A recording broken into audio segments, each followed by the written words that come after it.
যারা আসলে বানভাসী মানুষ রয়েছেন একেবারে কয়েক লাখ মানুষ আটকা পড়েছেন তারা কিন্তু তাদের কাছে এরই মধ্যে আসলে ত্রাণ সহায়তা পৌঁছেছে আমরা বা বিভিন্ন সিলন ফ্যামিলি ব্লেন্ডের কড়ালিকার আর সতেজ সাদের পারফেক্ট ব্লেন্ডে স্বপ্নেরা মিলুক টানা। আমরা দেখেছি মূলত সকাল থেকেই চট্টগ্রাম মহানগর থেকে একেবারে বিভিন্ন স্বেচ্ছাসেবী সংগঠনগুলো আসছেন একেবারে ট্রাকে ট্রাকে করে সেই সব সংগঠনগুলো তারা আসলে শুকনো খাবার সহ বিভিন্ন খাবারগুলো তারা তাদেরকে পৌঁছে দেওয়ার চেষ্টা করছেন। তবে বন্যার যে পরিস্থিতি পানি কমার কোনো আমরা লক্ষণ এখন পর্যন্ত দেখতেছি না, কারণ এটি কিন্তু একটি সড়ক। আপনি যে দেখতে পাচ্ছেন যে এটি কিন্তু একটি সড়ক, ফলে এই সড়ক আর আশেপাশে যে সমস্ত মাছের ঘেরগুলো রয়েছে সেগুলো একেবারে সমানতালে পানিতে তলিয়ে গেছে, ফলে ঘরবাড়ি সহ একেবারে সবকিছু এখানকার যেই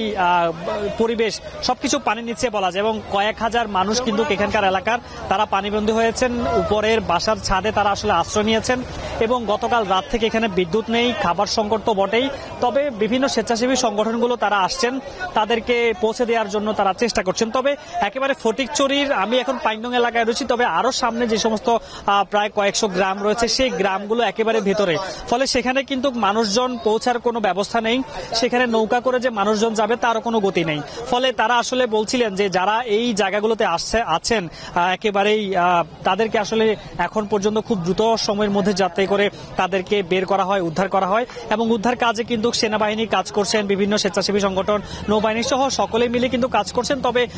এখন পর্যন্ত কয়েক হাজার মানুষ কিন্তু পানিবন্দী রয়েছেন, তারা তাদের জায়গা থেকে চেষ্টা করছেন কিন্তু সেই সব মানুষদেরকে এখন পর্যন্ত তাদের কাছে পৌঁছানো যায়নি, কারণ যেহেতু সেই গ্রামগুলো একেবারে ভিতরে রয়েছে এবং বন্যা কিন্তু অবনতি বলা যায়। আমরা সকাল থেকে দেখেছি পানি কিছুটা কম, তবে বিকালের পর থেকে কিন্তু পানিটা একটু বেড়েছে। সবকিছু মিলিয়ে বলা যায় একেবারে চট্টগ্রামের ফটিকছড়ি এলাকা, হাটাজরি প্রত্যেকটি এলাকা কিন্তু একেবারে পানিতে তলিয়ে গেছে এবং প্রতিটি ঘর সবকিছু পানিতে তলিয়ে গেছে। বিশেষ করে